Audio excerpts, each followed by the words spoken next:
우리가 야곱이라면 어떤 것이 떠오르죠? 어떤 내용이? 여러분에겐 떠오르는 야곱은 누구입니까?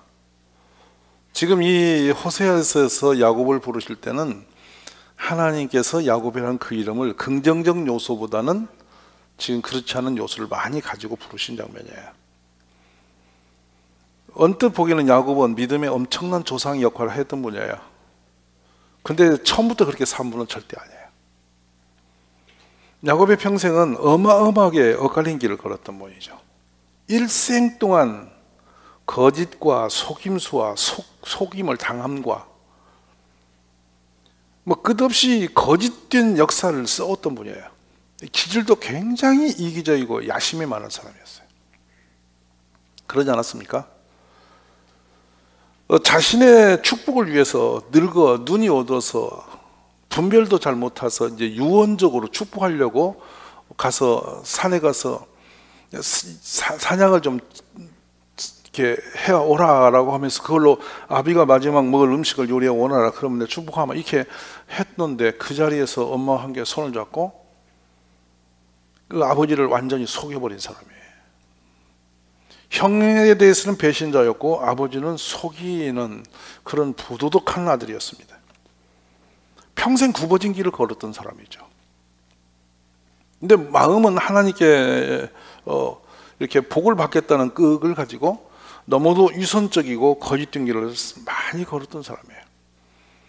그래서 지금 오늘 하나님이 이 호세아서에서 야곱을 부를 때는 야곱의 그 엇갈려서 멀리 떠났던 그 돌아오는 야곱의 그 모습을 이렇게 상징적으로 조명하고 계시는 그런 부름이라고 성경 해석자들은 많이 풀고 있어요.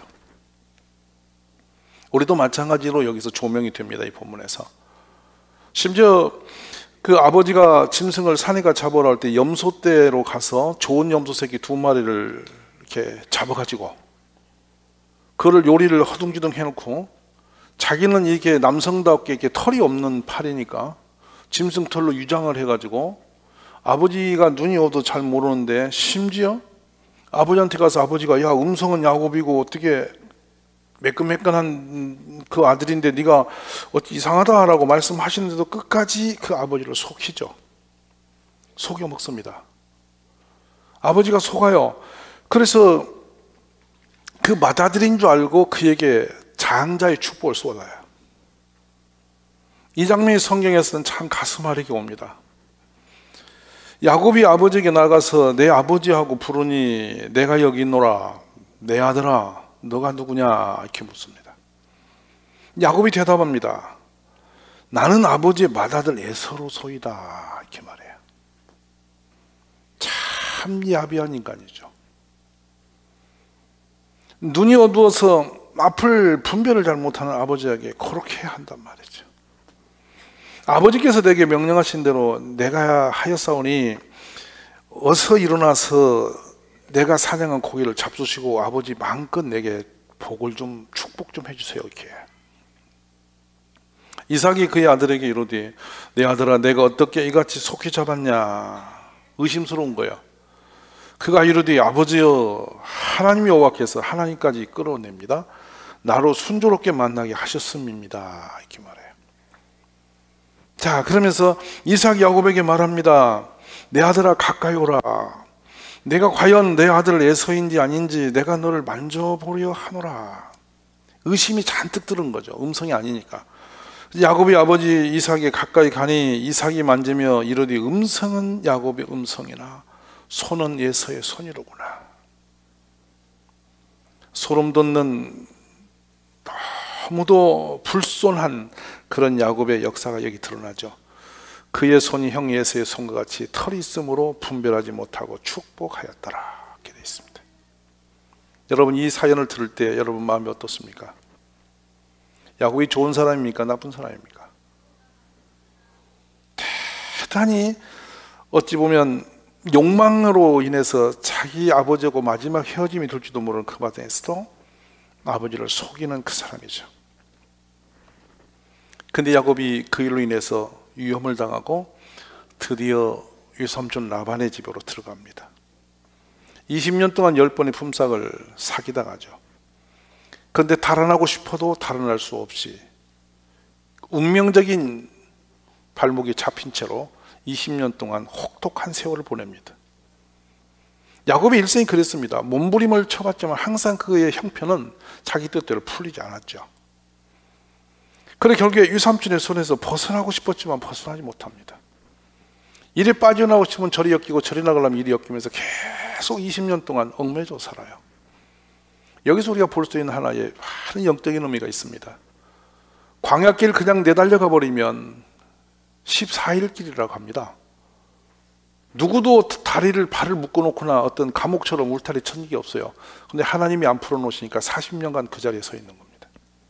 우리 인생 똑같습니다. 아무리 내가 욕망을 갖고 열심을 내고 몸부림을 다해도 내 인생의 성패와 내 앞에 있는 문제가 해결되고 안 되고는 하나님께서 풀으셔야만 가능합니다. 이게 영적인 메시지예요. 단순한 문제 하나도 내 앞에 걸려서 내가 해결하기 쉬운데 간순한데 그 풀려기도 안 풀릴 수가 있어요. 사람 관계 하나도 마찬가지죠. 내가 이까지 있고 이 사람하고 뭐 이거 뭐 잘 해보자고 하면 될 것 같은데 그거 하나 턱 걸린 채로 10년 20년 원수처럼 매일 수 있어요. 하나님이 어느 날 풀어주지 않으면 우리의 삶은 안 풀리는 거예요. 이걸 여기서 볼 수 있어요.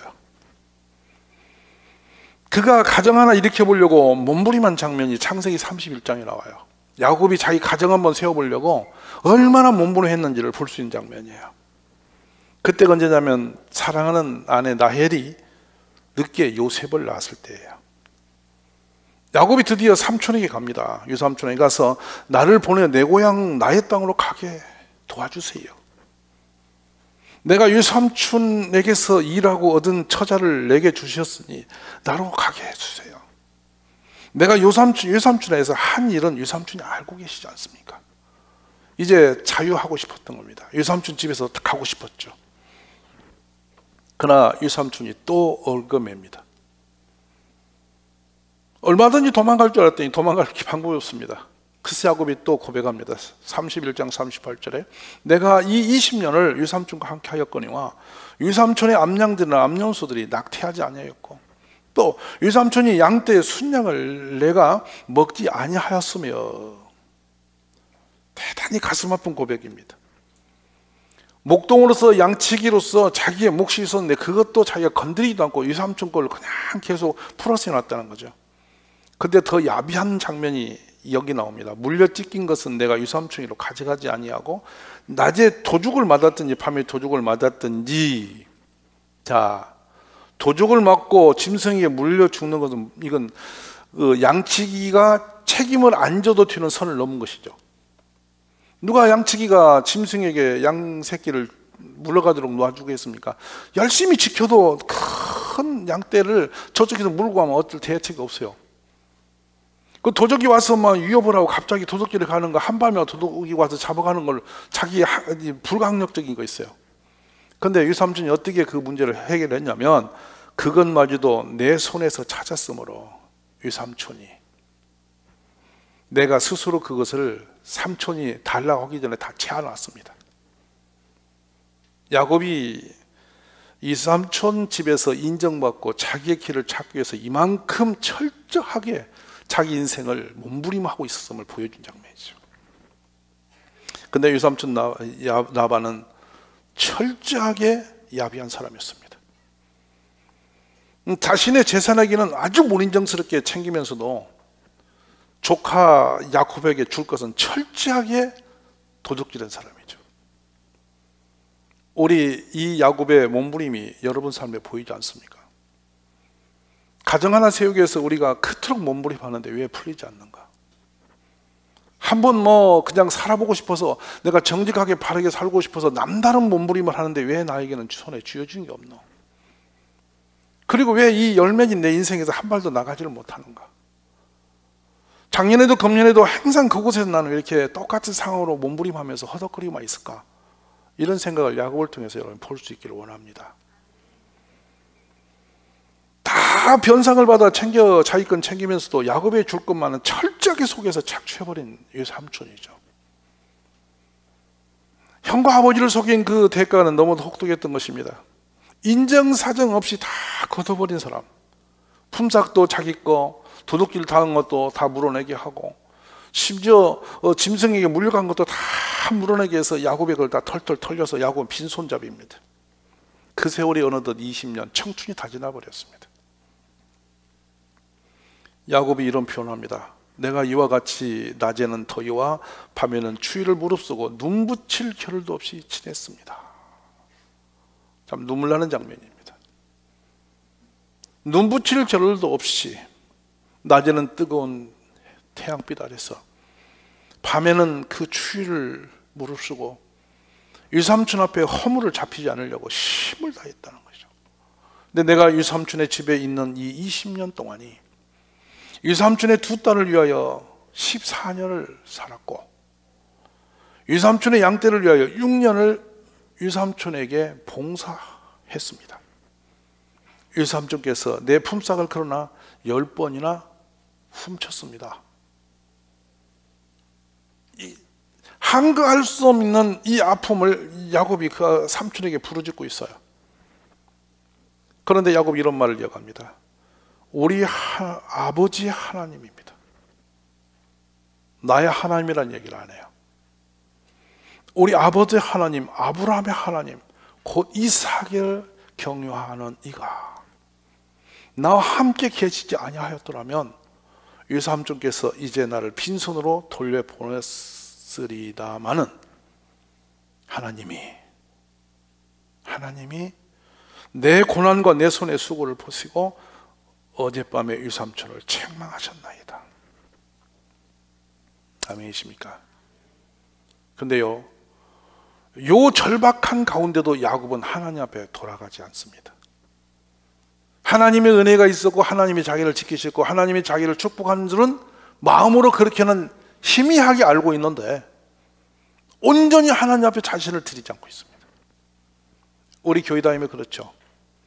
머릿속에는 저만치 하나님이 은혜 속에 있던 것, 나에게 뭔가 주시는 것, 그 내가 언젠가는 은혜 속에 있다라고 하는 그 마음의 생각과 심정의 생각을 가지고 있지만 내가 온전히 그 은혜를 가지고 하나님 앞에 완전히 드려지며 살면 살아보지 않고 가는 사람. 나반의 집에 엮여 있는 야곱이 그 사람 아닙니까? 교회에 그런 유형의 사람이 많이 있지 않습니까? 돌아오면서 말하면 하나님의 은혜를 말하지만 실제 살면 그 은혜가 보이지 않는 사람.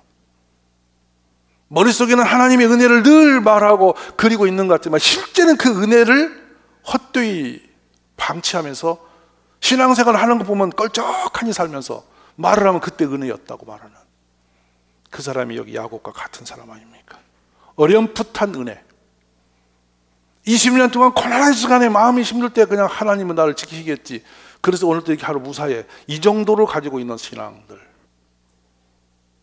이거는 진정 하나님이 바라보시고 원하시는 신앙의 노선은 아닙니다. 미끄러져서 하나님 아예 지워버리지 않은 것이 다행인데요, 그 정도의 신앙을 가지고 하나님이 기쁨으로 그래 너는 온전히 나의 사람이야 라고 붙들고 동행하시는 그런 상황은 아닌 겁니다. 항상 그런데 하나님 은혜는 그곳에 있었습니다. 그리고 이 지식적인 상황으로 하나님은 나에게 은혜를 주셔서 그때도 내가 병중에 있을 때도 내가 뭐 어디 가서 어려움을 당할 때도 하나님은 나에게 은혜로 그때 나를 구원했어, 이 정도로 이렇게 붙들고 야매하게 가는, 우리가 이렇게 흐릿한 신앙을 가지고서 살지 않기를 이 밤에 결단하기를 원합니다. 이 비참한 야곱을 도우신 분은 하나님이셨고 그 유삼촌의 그 야비함 속에서도 그래도 야곱이 몸부림할 때마다 은혜와 복을 부으신 하나님, 그가 버드나무 가지를 놓고 얼룩이 검둥이 있지도 않은 그 시도 멸종에 가까운 그렇게 종자도 별로 없는 그런 양 앞에 가서 그걸 놓고 신풍나무 놓고 하나님을 그냥 막연하게 불렀을 때도 하나님은 그에게 풍성한 복을 주셨는데 야곱은 그 복 주심이 하나님인 줄 알았지만 온전하게 자기의 삶의 신앙으로 주님 앞에 달라지지 않았습니다. 여러분, 이런 유형의 사람이 교회에 오늘 또 많이 삽니다.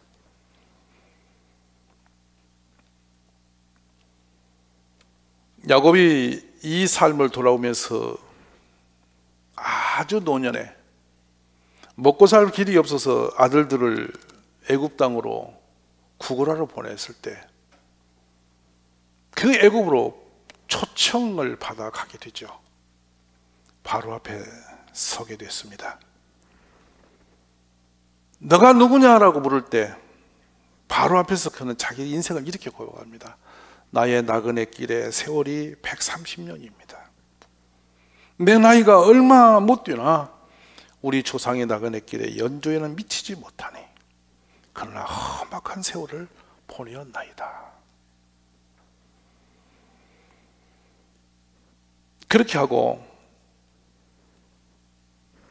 자신의 삶을 험악한 세월,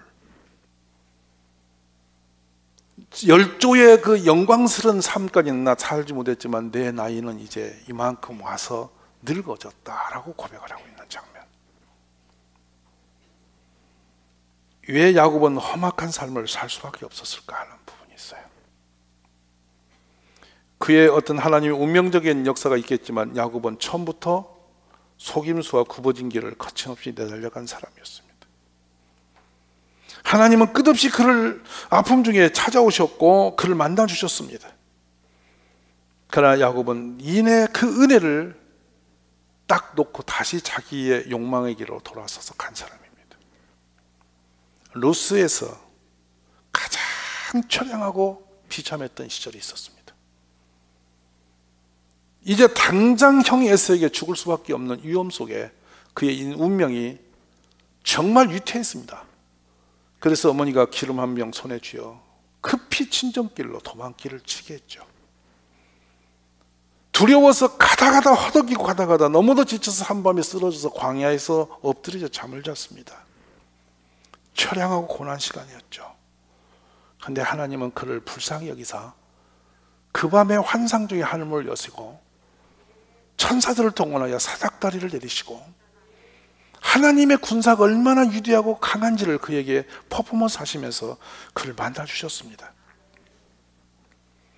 그가 그 어두운 사람이 영적으로 지금 깜깜한 사람이었는데도 그가 바라본 저 여호와께서 그 위에 서서 이르시되 나는 여호와니 너의 조부 아브라함의 하나님이요 너희 아비 이삭의 하나님이라.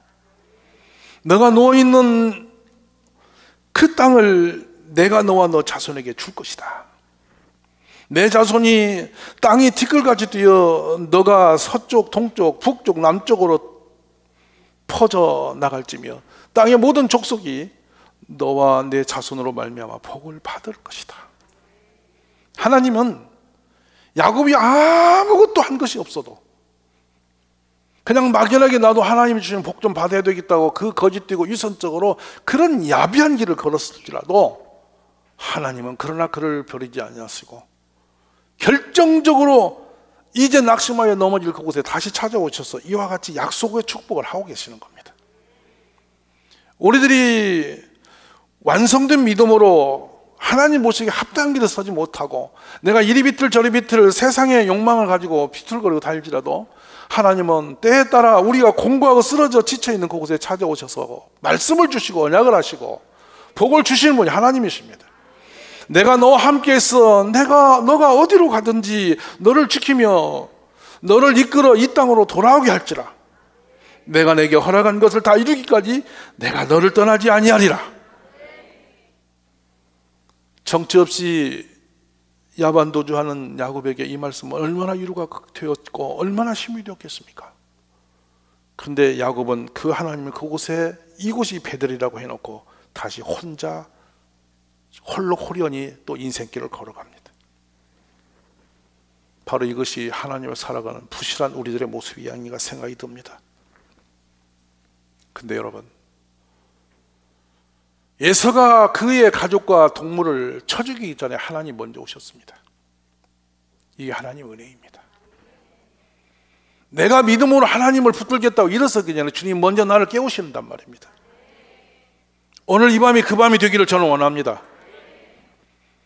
그리고 야복강에 처량하게 홀로 서서 20년 동안 그토록 몸부림해서 자신이 지키고 세우고 있던 가정을 세워보기도 전에 물질, 재물도 자기의 가족도 자식도 아내도 다 이제 내어보내고 홀로 서 있는 거예요.